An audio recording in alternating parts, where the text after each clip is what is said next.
So much has changed in my life since I began to make this film about people and their relationship with the earth. So very much. With deep gratitude, I know today that I am a part of this earth and that humankind can once again establish a balance on our planet. A balance that is so important for us simply to be able to live in peace. And this is ultimately what all of us long for. This led me to the work of planetary healers, and what began as a journey to different continents became a journey within.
You matter.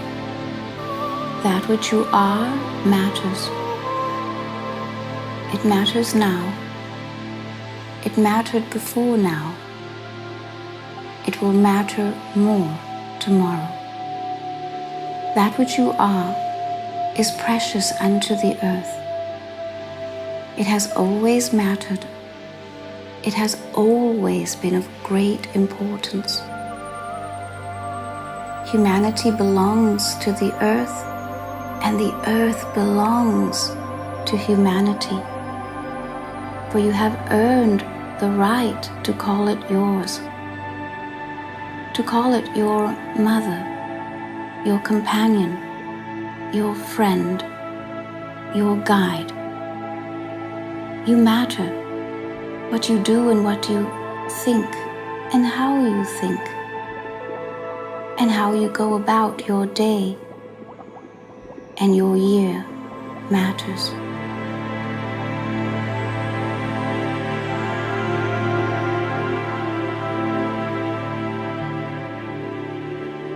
I am a sentience.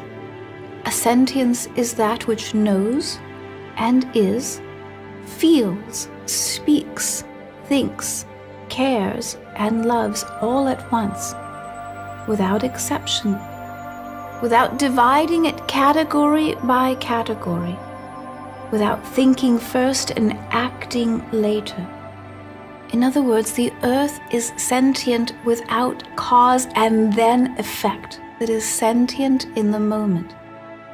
That is how the earth can be alive and aware of everything that is taking place upon the earth all at once, to care about every being and the evolution of all things.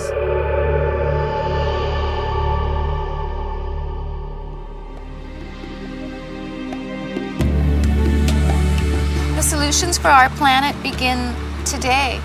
We need to understand that we are the family of man, and it's the family of humanity. Be proud of who you are. We are all given this life at this time within our ancestors that we are here to give, to help one another. So please find that within yourself. We're all here for a very special reason. So let us help one another to grow and heal together as one.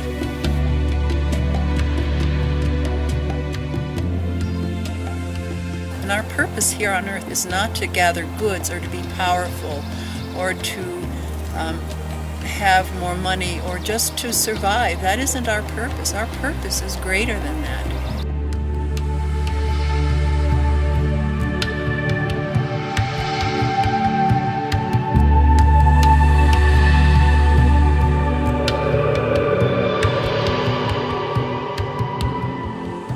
The question of orientation is the central question. It's not about economics or security, but where I find my orientation.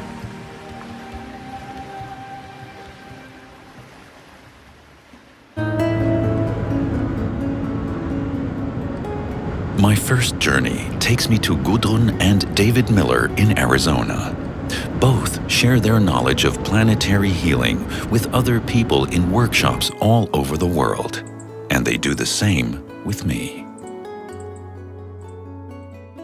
My name is David Miller, and I'm originally trained as a clinical social worker, and I worked at a psychiatric hospital.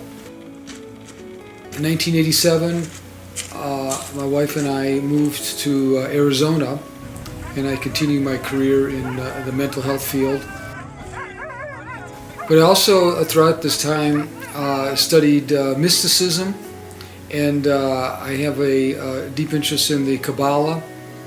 Since starting this other work, which is I called being a planetary healer, I've been traveling around the world, and I've been writing books. So all of these books are focused on the idea of the earth and the idea of how to change our thinking of the earth and how to help to heal the earth. So I call this whole process planetary healing. All of us have only one planet to live on. There is no Earth number 2. There is no Earth number 3. There is only one Earth for all of us. A planetary healer is a person who is working to bring the earth into balance and to bring the earth into a more harmonious relationship with nature. Everybody understands that there is a balance on this planet, and this balance is a fragile balance because we need a certain level of oxygen, we need a certain level of nitrogen in the air, we need a certain type of temperature, and there are many things that are so critical to the balance of nature that enables us to live comfortably. And a planetary healer is a person who is aware of this delicate balance, and they want to find ways to sustain this balance and to keep this balance. And they understand that the earth is a living spiritual place. So the planetary healer is aware not just of the place where he or she lives, but is aware that everything that we do affects the whole globe. So he or she wants to communicate to the globe and wants to communicate to the world that we must all work together somehow to bring the planet in a better balance, to protect and to make sacred places on this planet. To understand this better, let me explain that the planetary healer believes that there are meridian lines on the earth, And these are like energy flow lines, very similar to what is spoken of when we talk about Chinese medicine and the meridians. And in Chinese medicine, if there is a blockage in your system, then you can have a health problem. And a planetary healer works to find the blockages in the planet and to help to unblock them.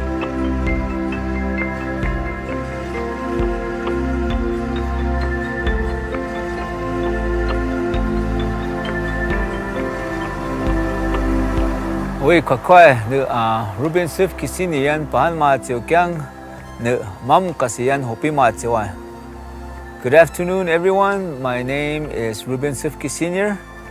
And I have a Hopi name, and my Hopi name is Mamkasi, meaning afraid of the bear. But in the Batkingwa, I am from the Water Clan of the Hopi tribe of Arizona. When we were entrusted as given this responsibility to be caretakers of this land, because when you take care of the land, it will take care of you.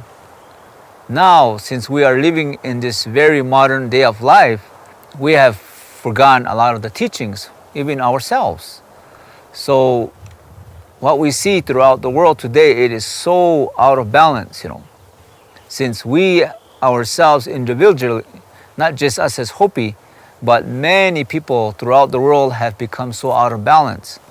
So it is also a very crucial but very special time at this time that we have to come back and connect with our inner self, with our ancestors, wherever we come from, so that we can give back, that respect to Mother Earth that we are all living on today.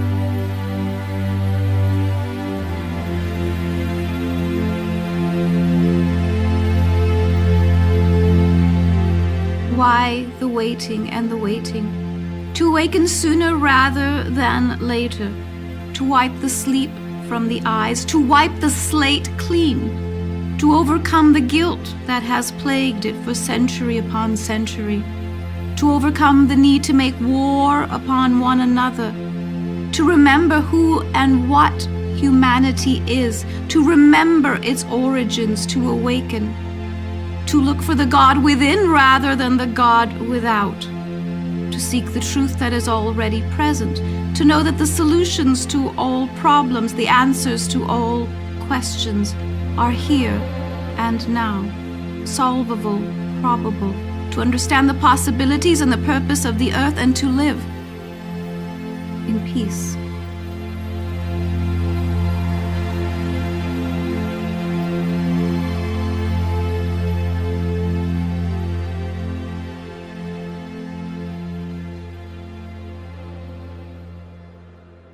What I feel that must and needs to happen for us to be balanced again and for the world to come back into balance is that we have to take a very good look within ourselves, our own personal lives first. It is only then that everything can flow again, Like my own personal thing that I had to look at myself. Since that I am out of balance, I have to become balanced again, which is very hard. But everything has to happen through you first. And then when you begin to work on yourself, give yourself that respect, then you begin to give that out.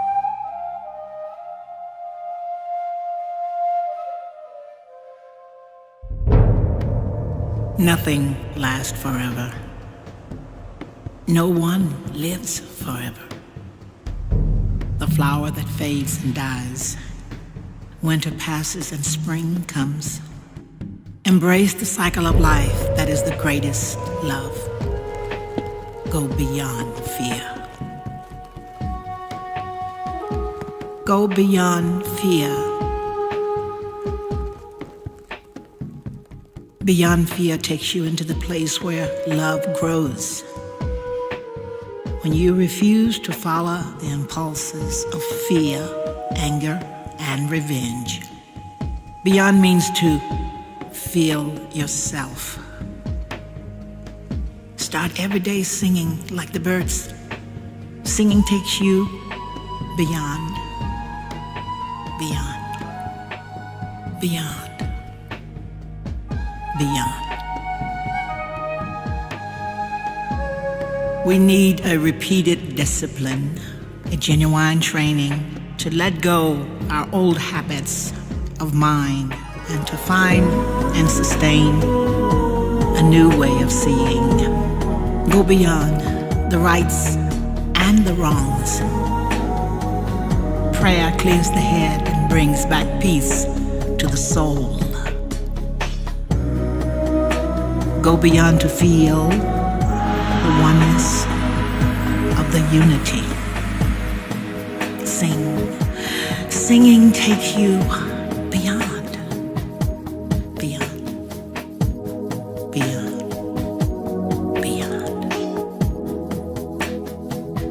We are all the same, all the same. Looking to find our way back to the source, to the one, to the only one.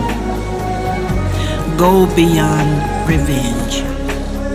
The greatest moment in our lives is when we allow us to teach each other. Go beyond to feel the oneness of the unity. Singing. Singing takes you beyond, beyond, beyond, beyond. Take the journey.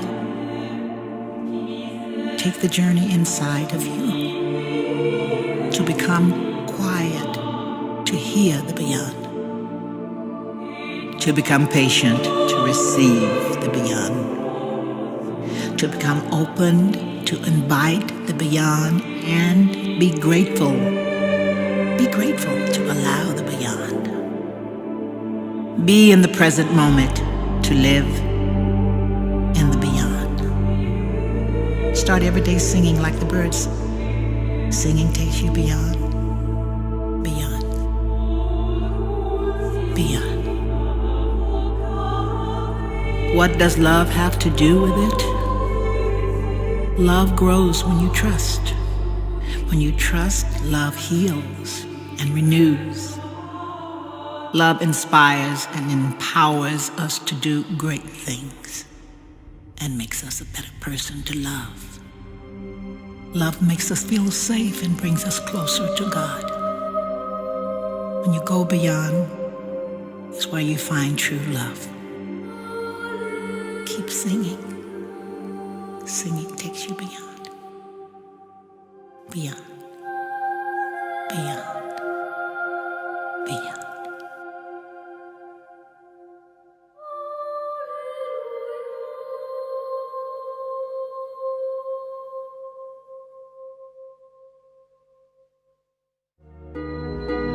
The healing of our planet begins in our hearts. You will find healing in the place where love can grow. When love is freed from our fears and doubts. My name is Gudrun Miller. I am a counselor and I have been practicing counseling for 30 years. I live in Prescott, Arizona, in the mountains of Arizona. One of the things that I really enjoy doing in my counseling is working with people that are awakening. And my birthplace was in Northeast Germany immediately after World War II. And that was a very difficult time in Germany. Both my parents were teenagers during the war, and especially my mother suffered greatly and I think became damaged emotionally. So my childhood was very difficult, and I was very wounded and very angry and felt very much like a victim. But as I matured, I realized that I couldn't just stay in victim awareness or consciousness, that I had to heal myself. I also had a sense that I had more to do in this life than just to stay stuck feeling sorry for myself. So I began to feel compassion and a great sense of forgiveness for both of my parents, especially my mother. And I can tell you that forgiveness is very interesting, because what happens is that it unburdens you, the forgiver, And so what I know for many men is that it's difficult for them to access their heart energy. Part of accessing their spiritual expanded consciousness is opening the heart. In the Western culture, men are taught to be strong. They're taught not to have problems. They're taught that if they do have problems, that they have to manage them themselves. That it's a weakness to ask for help. It's embarrassing and shameful. I think in our culture, men are taught that the emotion of anger is fine for them. And many of the men that come to me are angry. But I understand also that the reason they have so much anger is because they're not allowed to express their grief, their fear, their sadness, and sometimes not even their joy. They have to be strong. And so I think that would be the message that I would want to give the audience, is that for the men that are watching this, that is, whatever it is that you're feeling is very normal, and it isn't a weakness if you are having difficulty and you are having problems, and that there are ways for you to find help and to get your heart healed. And that would be very important at this time. If your heart is broken or blocked or closed, it's much more difficult to be on this planet at this time. Our heart is the biggest thing. Our mind is very little and minimal to our heart. But when we get in touch with both of them, it becomes one and it becomes much more stronger. So this is my encouragement to everyone that sees this. Feel within your heart. Think within your mind. And find that balance within to give freely, sincerely.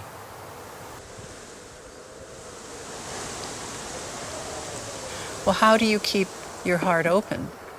Well, all of us have things in our lives that we find pleasure with, such as our family, our friends, our hobbies, our interests, our passions, our pets. There are many things that we can think about that bring us to a place of love, where we begin to feel the love in our heart again.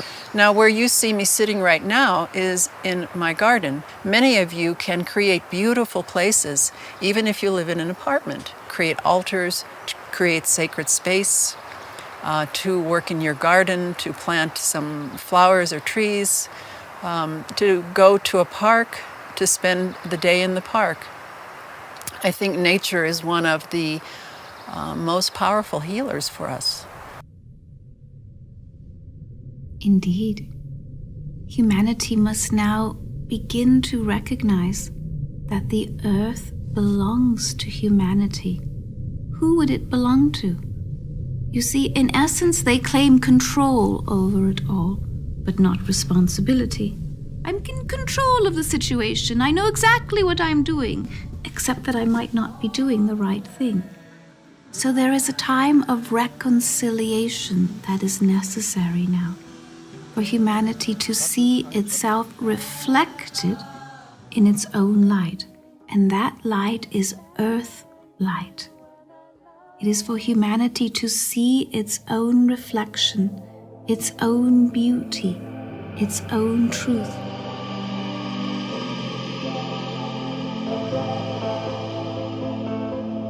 My journey then brings me back to Germany. At an international symposium on quantum physics in Heidelberg, I meet the leading scientist, Dr. Roger Nelson, who founded the Global Consciousness Project in 1997. This project makes what we cannot grasp much easier to understand. I'm Roger Nelson. I'm from Princeton, New Jersey, and for some years I've been directing what's called the Global Consciousness Project. I come to that out of a laboratory experience and, I guess in a sense, personal experience. Many years ago I read from the Jesuit theologian Teilhard de Chardin about a noosphere. His idea was that we humans ultimately are not finished, that there's another stage of evolution, that we will, and maybe we are in the process now of becoming a layer of intelligence for the Earth, a noosphere, a sphere of knowing, like an atmosphere, but now a kind of a layer that we need badly, wisdom to manage this beautiful blue jewel. Now, consciousness is not, we tried to define it a little bit, but it's difficult. It's one of those things that you know it when you see it. In this case, you know it when you have it. Consciousness doesn't exist, however, just in our heads. It's actually almost certainly consciousness or mind are extended out into the world and perhaps out into the universe. This is something that, again, the wise ones from various cultures have said, but I think we're now seeing scientific evidence that consciousness is not confined to the body. So what happens then? My consciousness extends out into the world, your consciousness extends out into the world, and most of the time they just interpenetrate, they don't interact really. But if we're both thinking the same thoughts, or if we fall in love, what do you think might happen to our consciousness wave? They begin to interact and they create something new.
Now, the tools that we use in studying consciousness are strange ones.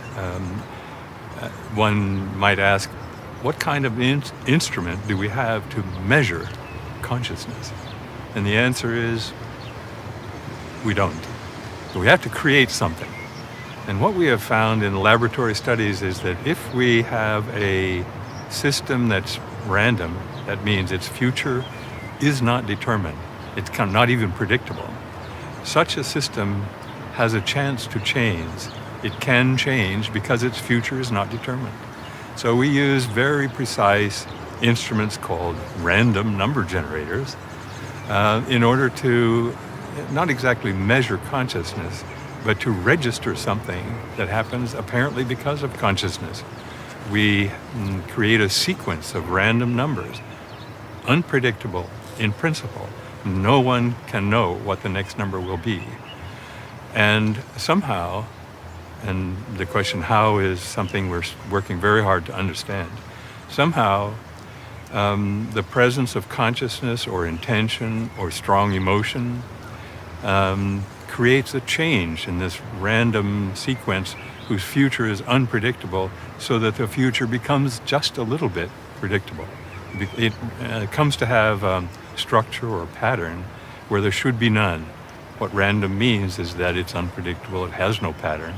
And in the experiments in the laboratory, in the field, and now also in this network of instruments scattered around all over the world, we see, instead of pure randomness, we see patterns where there shouldn't be any.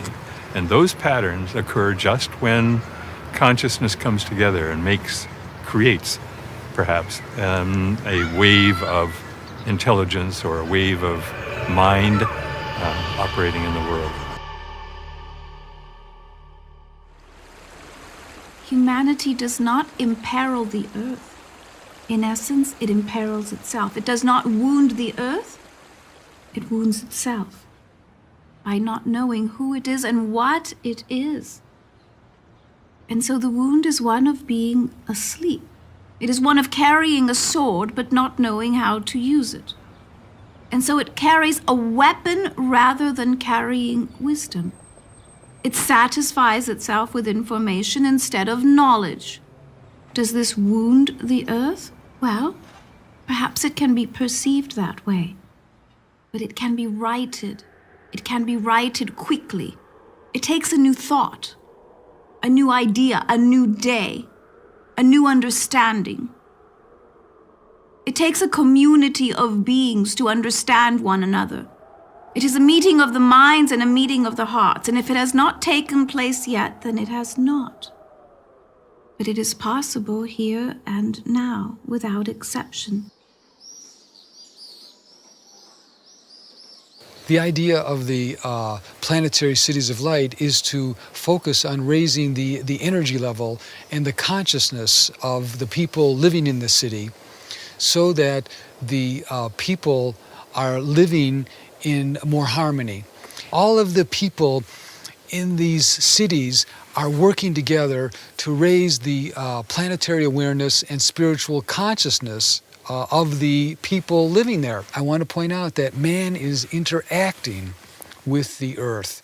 So by interacting, I mean that our actions and even our thoughts can affect this balance with the earth. And this is something that everyone can participate in. It even can be done on the small neighborhood level.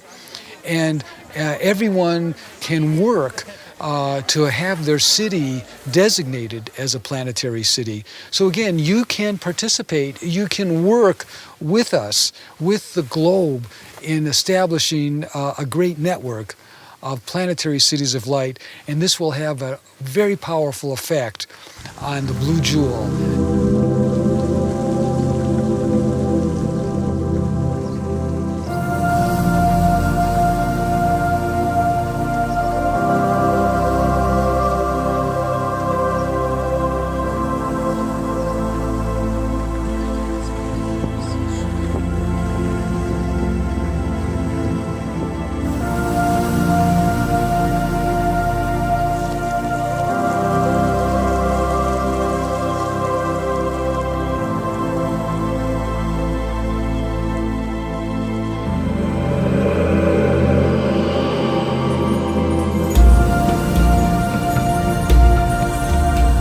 Hi, my name is Kate Sparks. I just moved from downtown Chicago.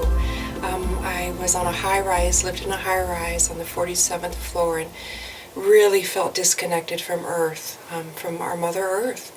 So I moved out to Arizona with my husband David, and we've been here for 4 months, and it's fabulous. I've had the privilege of going to many of the City of Lights, Taos, New Mexico, Mount Shasta, Aufkirchen, near Munich in Germany, beautiful, beautiful. And there's such a loving, conscious feeling when I visited those places, when I lived in downtown Chicago.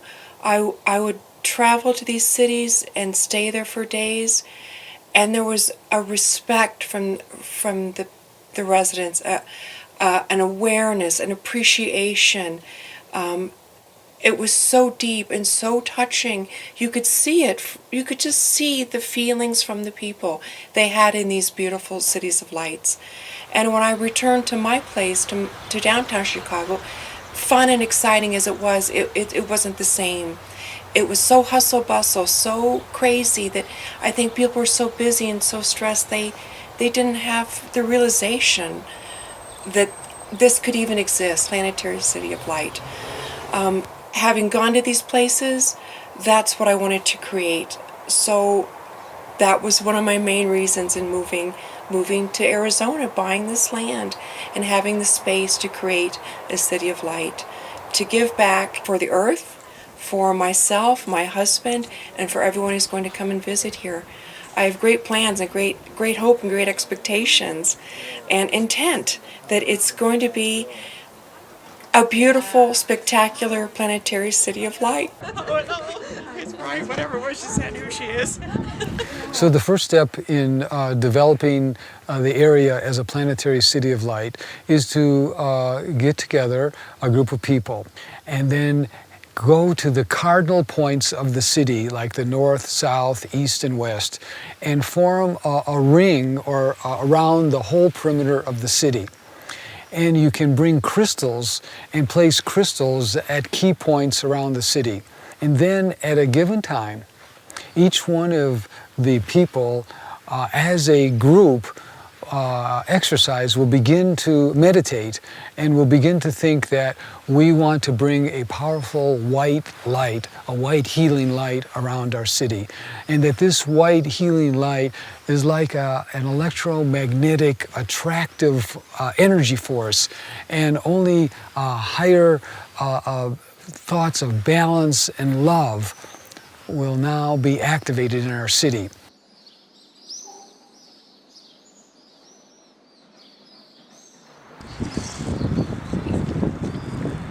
So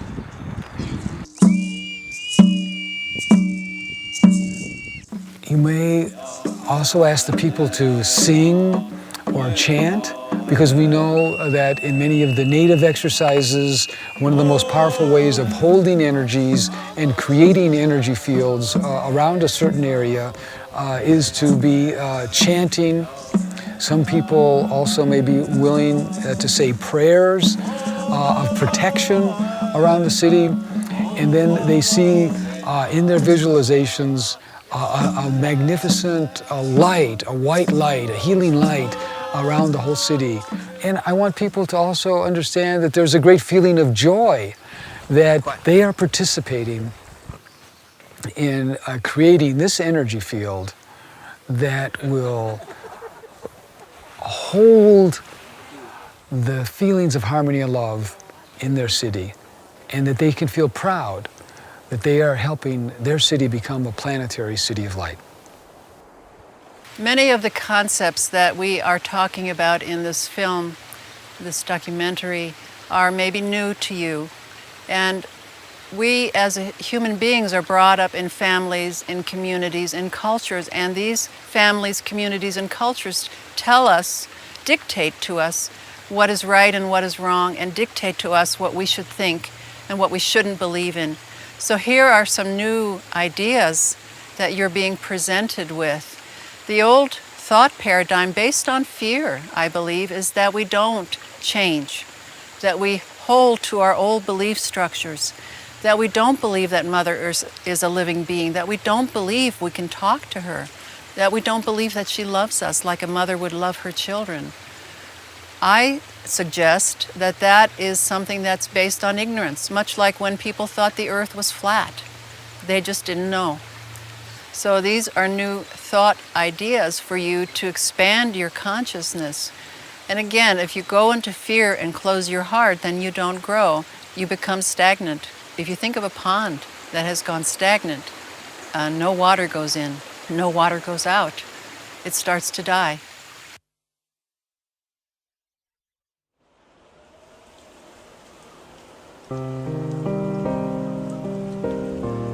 Humanity comes now to a place where it will begin to fear the future. It will begin to fear the earth. It will fear the waters and the waves. It will fear the earth and its rumbles. It will fear the thunders that come from the skies. And it will even fear the water. And it will come a time that it will even fear the stars. Because you see, comes now a time where some of the stars will be seen to fall from the sky. Comes now a time of comets and meteors and asteroids that will be named anew, ones that will be discovered anew in different places. And rather than be amazed by all that can be discovered at this time, humanity will be seen to take 3 steps backwards, and it will recoil from itself in a little bit of fear. It will seem that a fear possesses hearts, and so moments such as can be brought forward in truths such as a new will tell, will bring a peace to humanity then, that the answers indeed are within, that the truths are unfolding just as they have at other times. Matters that this story then unfold so that humanity feels itself safe, even in moments that are insecure.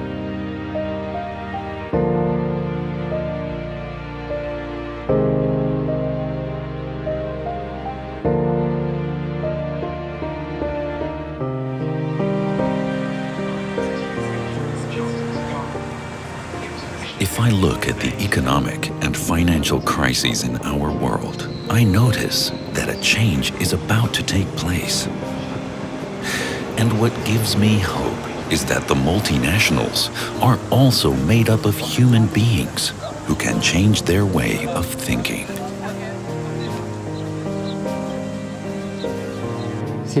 Who is Dietmar Born? I was born in '38, so clearly several stages of my life are now behind me. I studied mechanical engineering.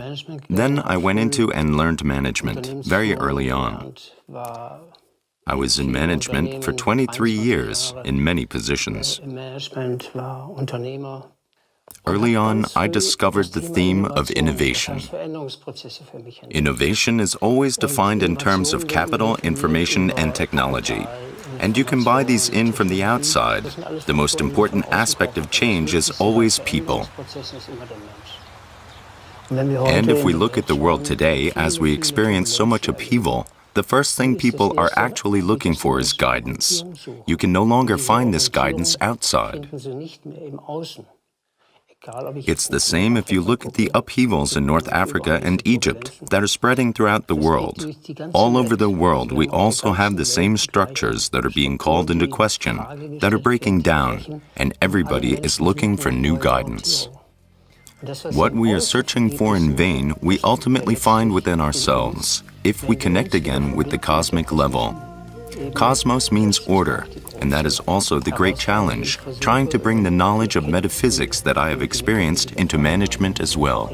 Using the philosophy of metaphysics, we lead people to themselves so they can recognize themselves in order to change everything and become whole, become more successful, first within themselves, using these philosophies. I ask Mr. Bourne to name me a company where I can take a look at this new approach. And so I go to a farm in Austria.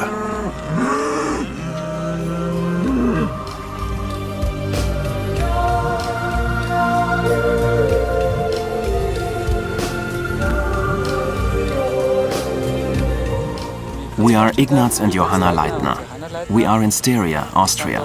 Our main line of business is dairying, and the second strand is forestry, as we have 45 hectares of forest. Almost 20 years ago, I did my master training in agriculture. And as in most agricultural training, it was about producing more for managed and economic production. And we both felt at the same time that we did not want to manage nature. So we came to the organic method. We managed our farm in the Organic Harvesting Association for 15 years. We were very committed there, and in spite of that, we felt after 10 years that we were not completely fulfilled, that there was more to life. Now we try to work our farm according to the principles of diversity and with the understanding and potential of wholeness.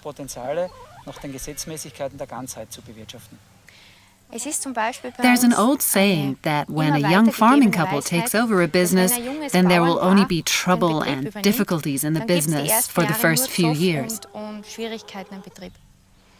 We didn't think that that was possible, but it was true. And not only for the first few years, we also had nothing but problems for the first 10 years, especially with the fertility of the farm. The fertility of the cows wasn't that good, and we got every disease that was going in the barn. Although we were organic, and although we looked after our cows carefully, eventually we got the hint that it might have something to do with interpersonal relationships. After we had painstakingly gone through our farm, we realized that it wasn't to do with us personally, but maybe the cause could lie within interpersonal difficulties within our local clubs. And the actual cause for this came to light suddenly. And then we really worked at it, bit by bit. And the more we came up with holistic solutions, the better the fertility was in the barn.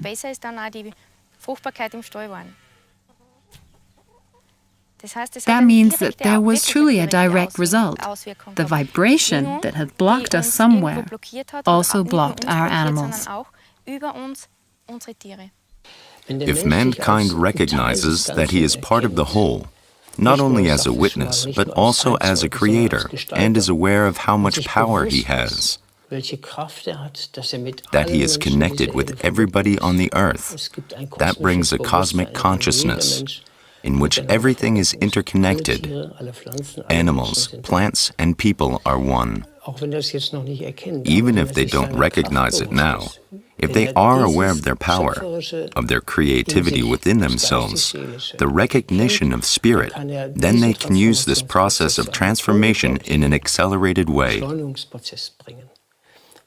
This is true for people who already recognize this, who have a higher consciousness. But then those are the people who are also the pioneers for many others, inspired by them.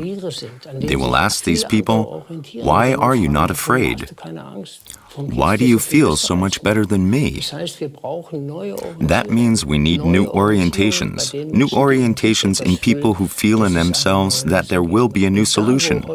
And there where the great fear is today, where the momentous events happen every day, war, conflicts, there is also always healing.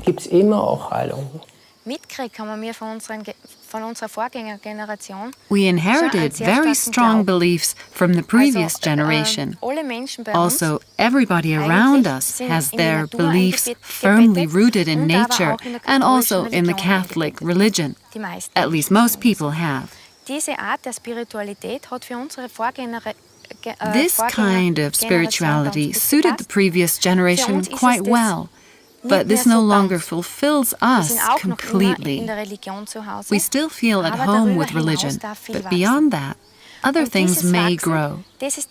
And this growth is what enriches us so much. We can communicate with nature. We ought to do that also. In the past, who would have gone to a tree and said, "Thank you for being there, thank you for growing there, but now it's harvest time, and now I'm going to cut you down"? But that is what is really fundamental for us, because there's a lot of humility behind it, a lot of gratitude for knowledge about our interconnectedness. As another example, I am also convinced that if I am driving a mower to a meadow and sit in gratitude on the earth for a short time to feel and smell the wonderful grass and plants, and really ask their souls to leave, I am convinced that also the plants feel the joy, that I feel a completely different kind of joy from the harvest. And the cycle is completed. Then I have completely different fodder for my cows. And in fact, I am convinced that though there are no scientific measurable differences in the ingredients in the milk, that completely different milk comes from this hay than if I had hired the biggest mower and just mown the plants down.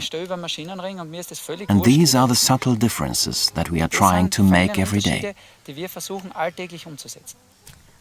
And this perhaps makes food into living nourishment. It is also important for me to recognize even more that we not only manage a farm with 25 cows in the barn, but we also have the opportunity to work with soul beings. Not only the clearly visible physical beings like our cows and calves, but also the spirits in our meadows and in our woods. And this goes further to the higher spirits and the earth spirits, where we really know the goal must be to work together with them, to follow the inner voice, or at least to try not to do anything that would destroy the fundamental harmony of the spirits on our farm. A practical example is that we try not only to speak to the trees and plants before the harvest, or to make them grow well, but really, if there are energy lines on the farm, called ley lines, that you should help and support them, but never cut through them by making a path. That would be one example. In the past, people were shaped over hundreds of years by their background, for example, agriculture, and they had an orientation from their social environment. They were shaped by their village or their city. They were born there and then socialized. These made an impression. This did not allow people to develop according to their own natures. If they didn't want to become a farmer, they weren't asked. They just had to take over the farm. This great framework, which shaped them, which also supported them, had three big pillars. And these pillars were once tradition, over many hundreds of years. Then it was confession. That means the various religions which were taught them. And it was the authority, through duty, not primarily through personality, but through duty. That was the structure. These three pillars have become broken. They are breaking down. They have no more power. You see that daily on the news. And because of this, the framework has also broken.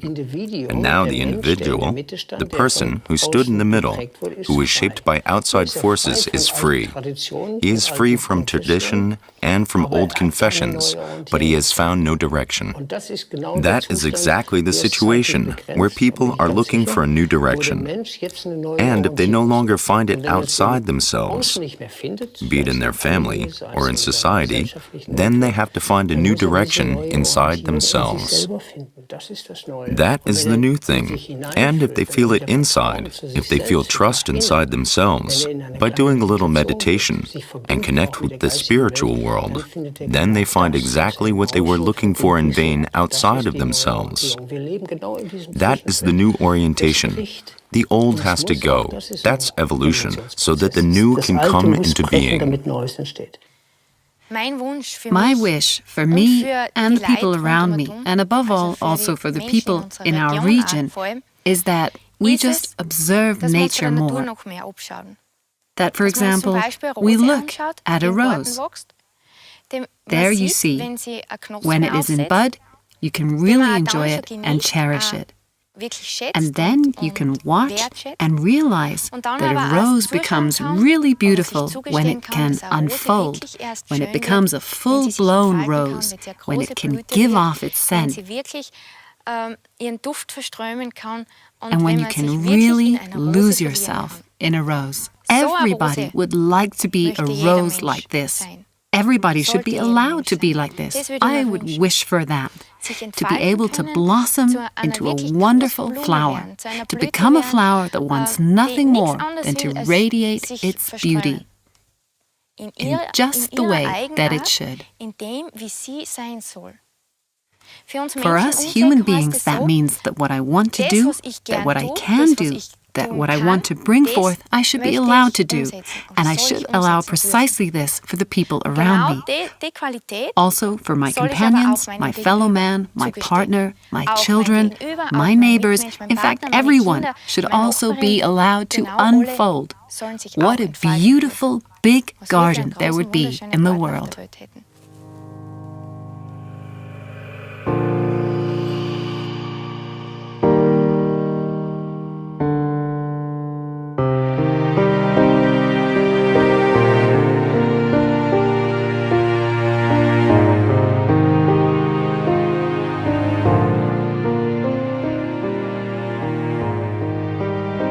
One of the last stops on my journey is Lake Como in the north of Italy, where I meet Pepper Lewis. Pepper is an author, and she holds workshops all over the world to bring the wisdom of the earth to mankind. After our conversations, I now know that I am a part of the earth. One of the first things I teach people is to do something that they've always done, but have forgotten that they do. And that's to be aware of their own thoughts, to observe their own thoughts, to observe their life. Because when we observe ourselves, we are more than just participating, we're doing more than just living in the moment. It would seem to us that that would make a dual, observing and participating. But in essence, the two parts that are actually dual merge together into one, and we become something greater than we were in the moment before. What I teach is something that we've always had, which is the ability to be intuitive, the ability to be telepathic with one another. These are things that we've had long and forever ago, but we've forgotten them. We've come to think that we only have 5 senses, 5 physical senses, when we've always had 7. The 6th being intuition and the 7th being telepathy. And so in the seminars, we become one again. We begin to use these resources again. And the more that we do that for ourselves, we do that with others.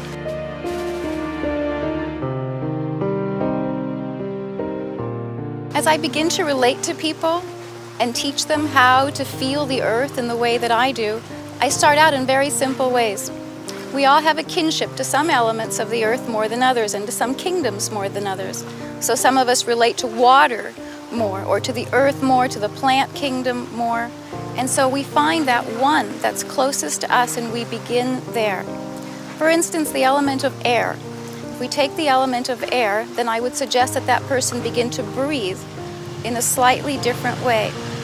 And as we continue to breathe in that way, what we call to respire then becomes to inspire. So these are breathing techniques that have been studied for a very long time.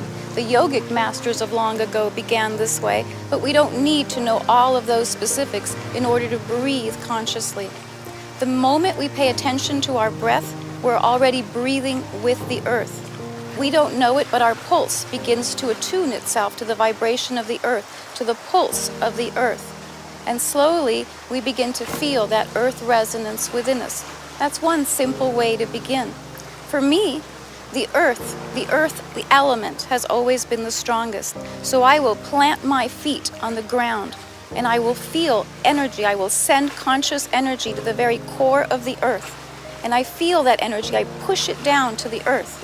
And there in the very core of the earth, I feel that same pulse. It feels very much like a heartbeat to me.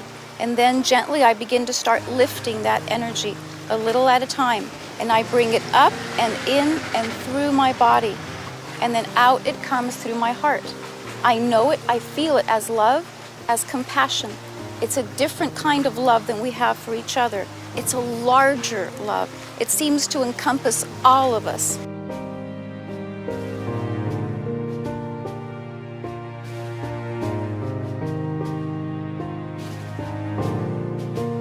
There have been times, more than I care to mention, where I have suffered and I have been sad and lonely and afraid and separated from everything and everyone that I have loved and cared about.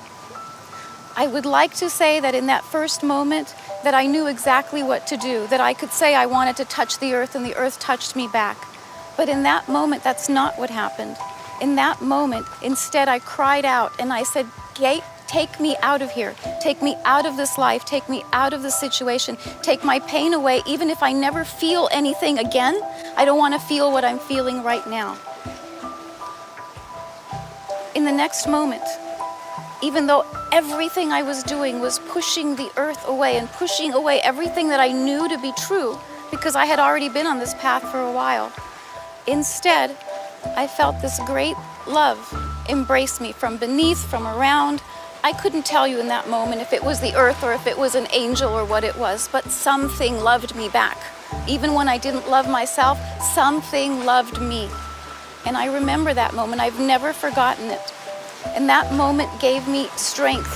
And when I've had other moments like that in my life where I've needed so much more courage than you could receive from me as I explain it to you now, I have remembered in those moments to now trust the earth and trust that something would embrace me. I don't have to call it the earth. I don't have to call it Mother Earth. I don't have to call it Gaia. I just have to know that something is here, larger than I am, larger than the moment, larger than the pain. And it will love me, and it will love you in the same way, because I am you. I'm not more special. I'm not different. I am you. The earth is our mother. It's our true mother. It's our only mother. The earth provides everything that we need, all of our clothing, the water that we drink, the air that we breathe, the earth that we walk upon. This is our mother. And if we begin to think of the earth in that way, to relate to our mother in that way, then we'll see things begin to change, and very quickly. They'll begin to change right now.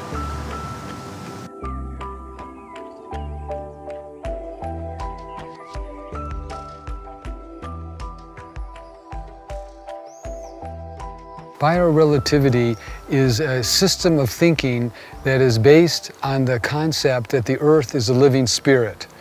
And many people have a name for the living spirit of the earth, and they call this name Gaia. Now, Gaia is a description of the spiritual energy of the earth. In biorelativity, we believe that we as humanity can interact with the spirit of the earth.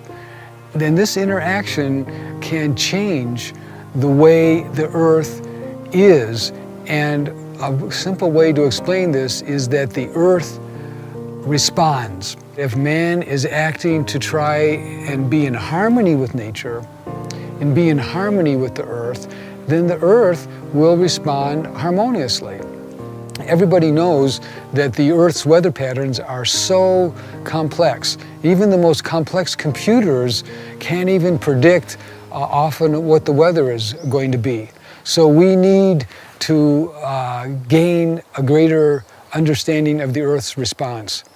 Now, if this holds, then how we act and even how we think will affect Gaia, and we can help the Earth's responses be more in alignment with what our needs are, so that the optimal environment will be able to be stabilized. And that is what will come when we are focused on biorelativity.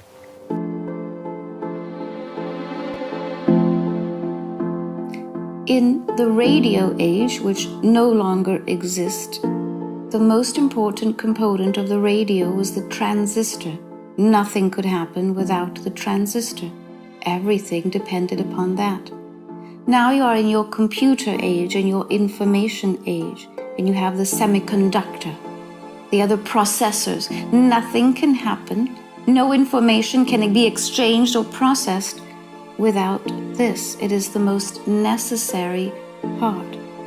Now think of the earth. What if I said to you that nothing could happen without humanity? That humanity is the transistor, that humanity is the semiconductor, that humanity is then the bio-relationship to the earth that is necessary for the evolution of the earth to take place. that the relationship between humanity and the earth is that important. Now, that being so, here this answer will confuse you a little bit, because I tell you that it does not matter whether you try to stop a volcano or not. It does not matter whether you tell it to slow or not.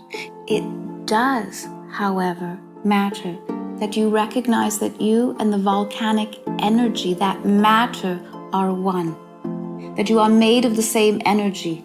Then it is you that are deciding whether to slow down or speed up. It is you that is moving energy and allowing others to be conscious enough to get out of the way. So you see, you cannot speed up or slow down a volcano. However, because you are one of humanity, you can direct energy, direct the energy of the volcano to be at peace with humanity, in balance with humanity, in balance with the elements. That is where the great learning is. You see, to speed it up or slow it down is an attempt to control it. You will be unsuccessful in this. When you make yourself both at peace and at one with the volcano, then you are free.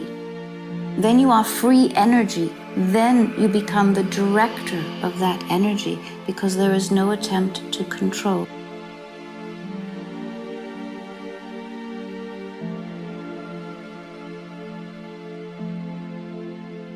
One of the things that we have discovered by looking carefully at all the different events which we have examined, is that those events which have something like compassion in them, or the events that evoke compassion or feelings of love, feelings of connection to other people, those events make our needle move.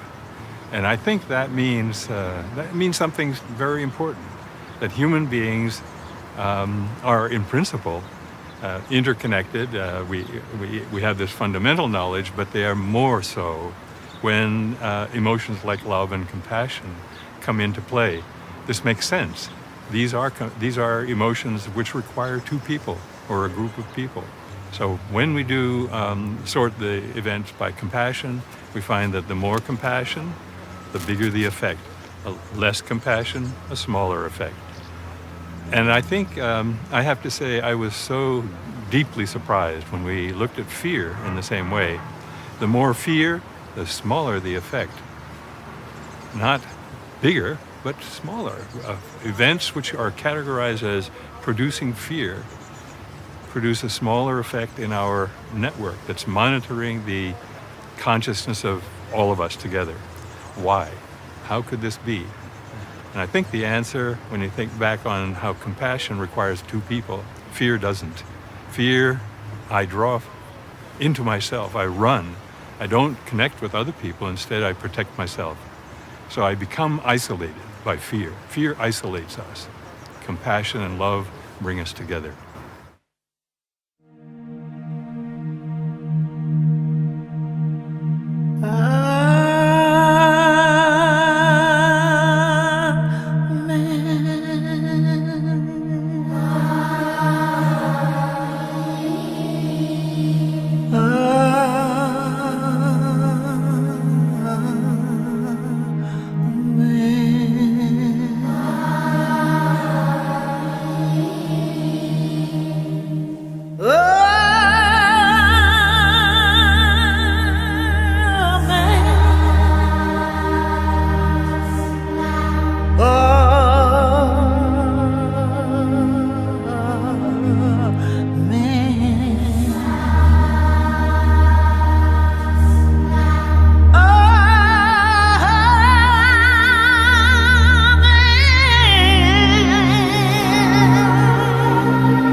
It is June 2011. What if we human beings, using biorelativity, could bring rain to the Earth at a specific time with our thoughts? I send out a call on the internet. To eliminate, as far as possible, the likelihood that rain will come naturally, the rain experiment should take place on August 14th from 3 to 4 p.m. in the Sahara. A video animation of the visualization is made to help the participants to better prepare to bring rain to the south of the city of Duz in Tunisia.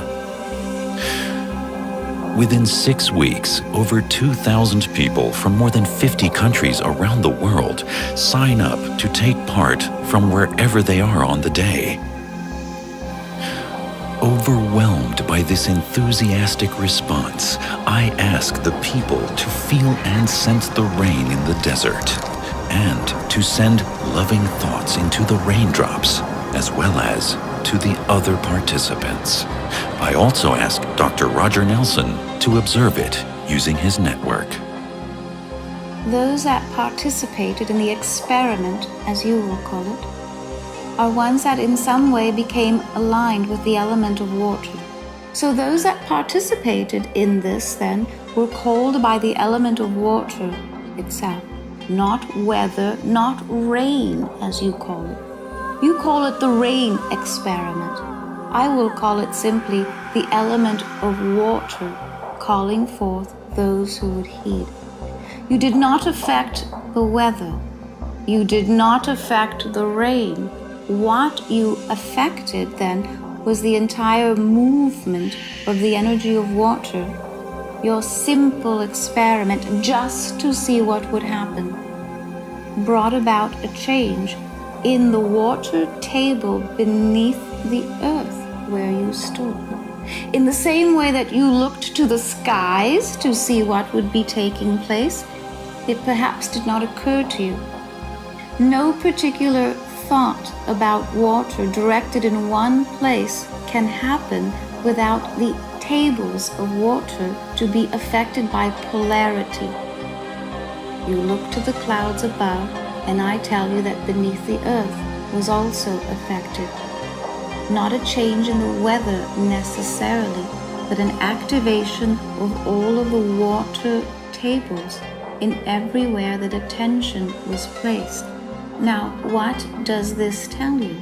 First, that you can call this a success, even if in ways different than you imagined. Second, that humanity is capable of affecting great change, not only in its own local environment, but in others as well. Third, that consciousness, when acted upon, when moved by one and by oneness, carries a great and potent power. Fourth, that the element of water cannot act alone. Therefore, if you call upon water or weather, it affects air, it affects earth, and even, sweet one, something that you did not conceive of, that the water that you called upon, while it may not have rained where you were, water came about to put out fires raging in other parts of the planet. That what you called upon the element of water set aside some peace so that fires did not burn elsewhere. You acted upon the element of water, and all of the others were affected in the process. You called upon rain, and water extinguished fires elsewhere.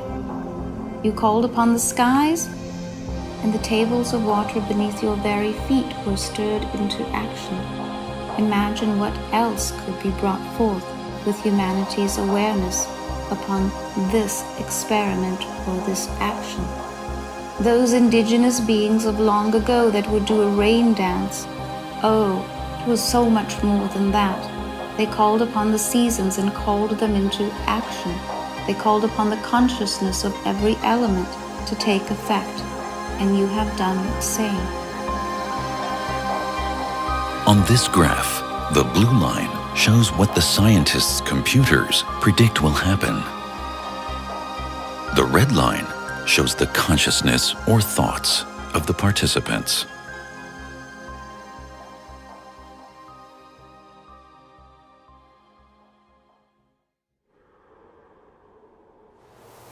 Please give yourself much gratitude for your life. Find whatever you need to do in your life to help yourself, and that will benefit many others, and that will resonate through Mother Earth, Father Sky, and throughout the universe. We are all part of the family of man, the part of mankind, humankind. And we carry this. You are my brothers, you are my sisters, you are my cousins. And the earth is our parents. And I want to leave you with that we all walk this spiral together. We dance the same dance together. We will all come to meet each other in some way and at some point. And if we can just know that now, then we won't greet each other as strangers. There won't be boundaries between us. We might speak a different language, but we will recognize each other. I have greeted people and say, I know you. And they've looked at me in that same way and they say, I know you. So I would like to look at all of you now and say, I know you, I feel you. And thank you for sharing this planet and this lifetime with me. Thank you for being part of my life, my truth. Let me honor you. Let me share this moment with you. Let me open my heart to you. And let me feel the same from you. Thank you.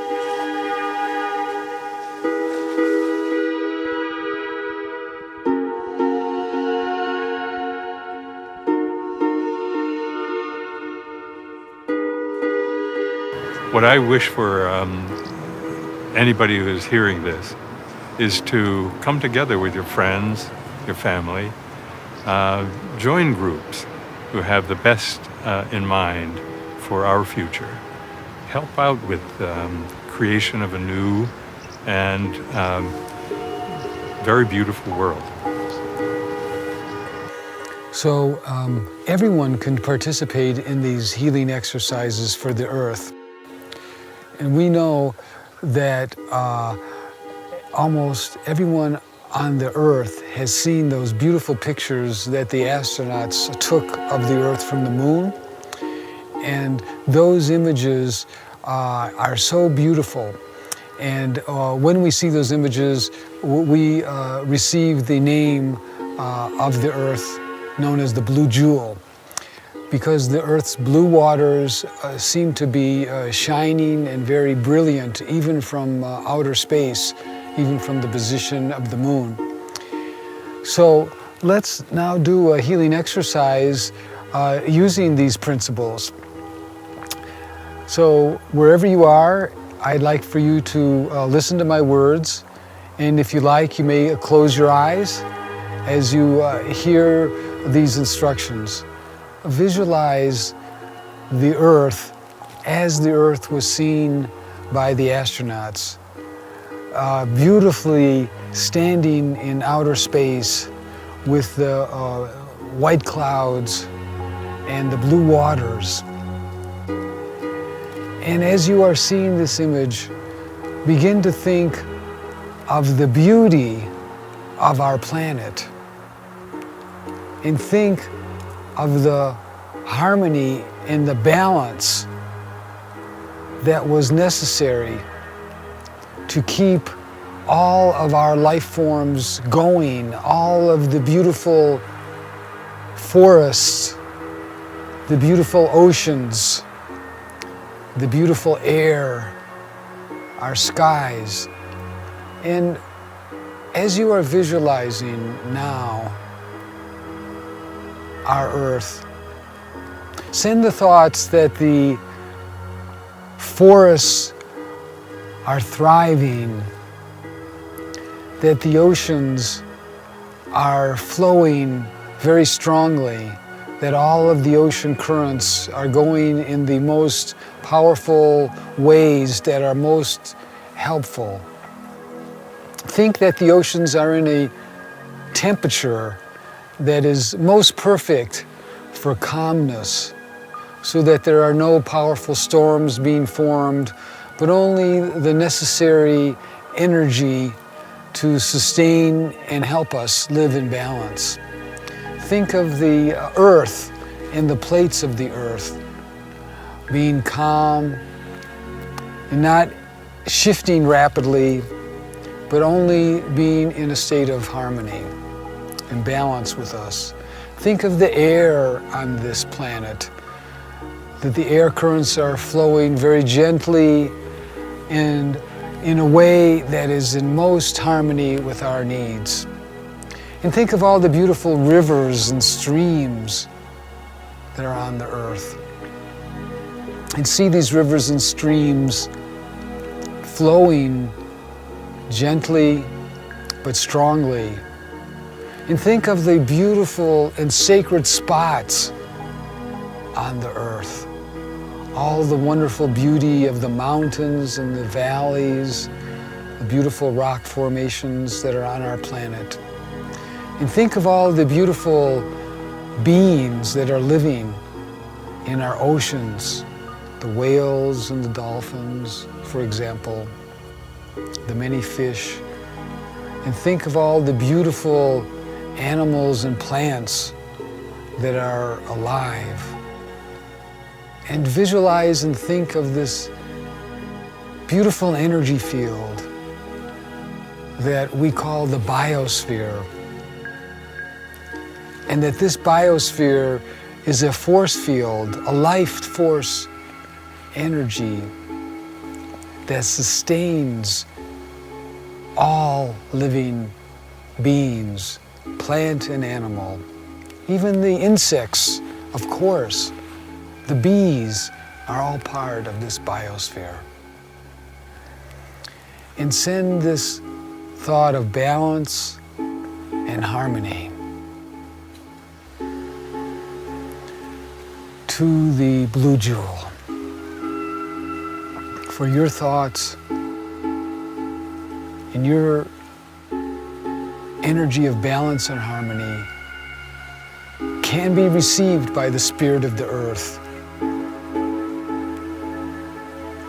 And take a deep breath.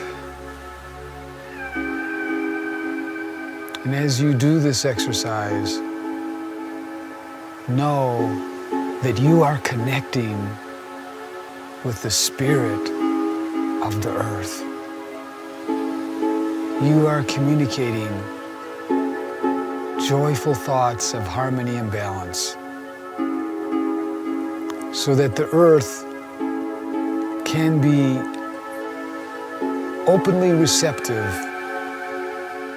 to your harmony and your thoughts of balance.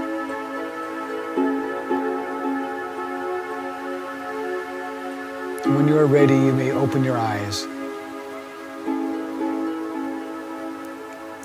and feel this deep sense of connection to the blue jewel.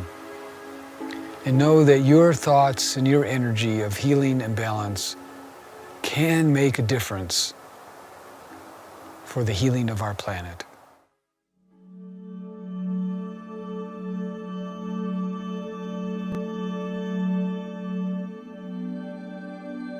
One heart, one mind, one truth, innocence, purity, vision, completion. We are one, without exception, without beginning, without end. One heart, one loving, living planet.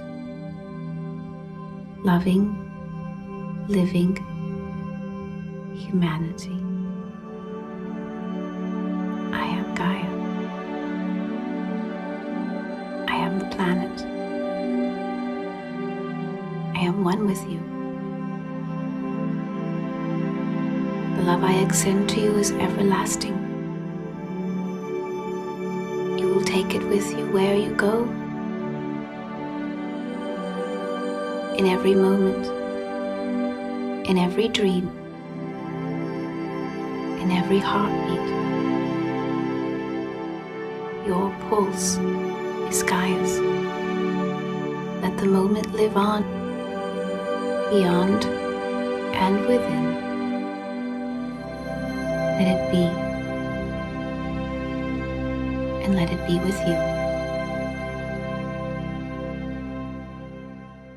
Humanity dwells in my heart, in the heart of the earth, in the heart, the jewel that is this planet, this celestial body, in the heart of the solar system, visible to all of the stars and all of the other bodies of light, my crowning jewel, my humanity.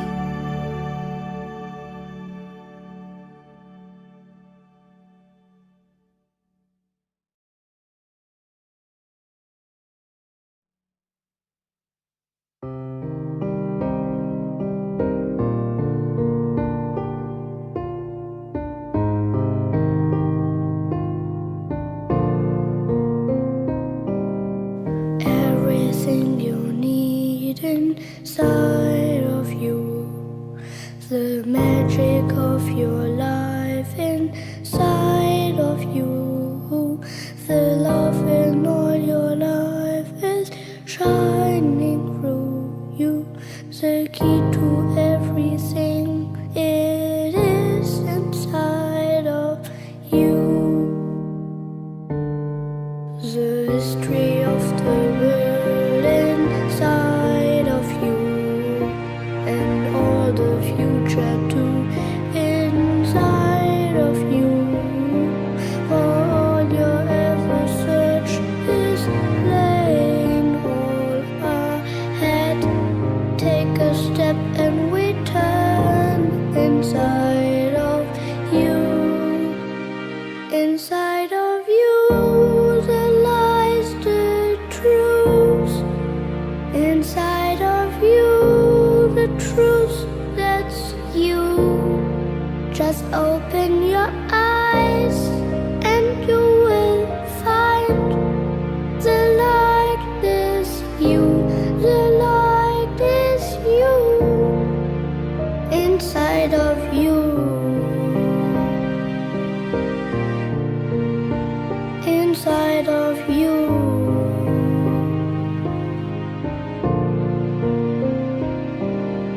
Everything you need inside of you, the magic of your life inside of you, the love in all your life is shining through you, the key to everything is true, the light is you. Inside of you, the lies the truth. Inside of you, the truth that's you. Just open your eyes and you will find the light is you. The light is you. Inside of you. Inside of you. The love lies in you.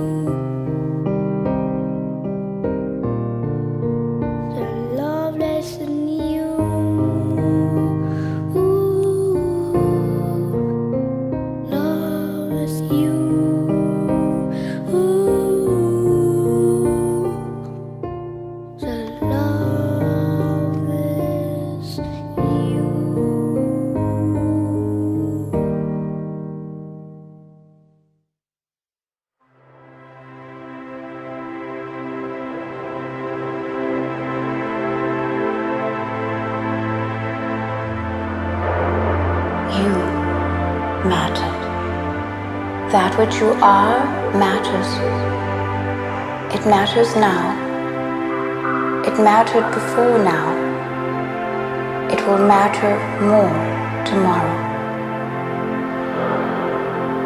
That which you are is precious unto the earth. It has always mattered. It has always been of great importance.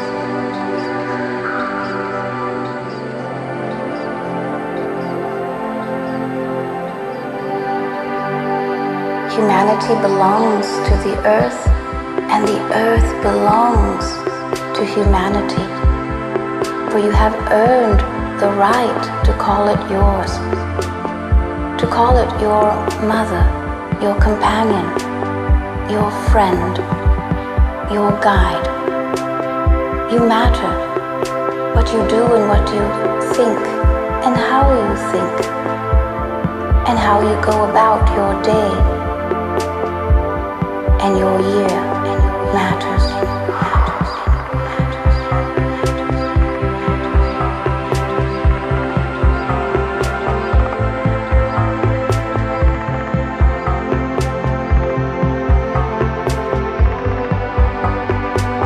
Humanity matters and has always mattered, and is near and dear to my heart, as it has always been, as it will always be. There is not a moment that passes where humanity has mattered less or more. Always precious, the most precious gem of them own. Humanity dwells in my heart, in the heart of the earth, in the heart, the jewel that is this planet, this celestial body, in the heart of the solar system, visible to all of the stars and all of the other bodies of light. My crowning jewel.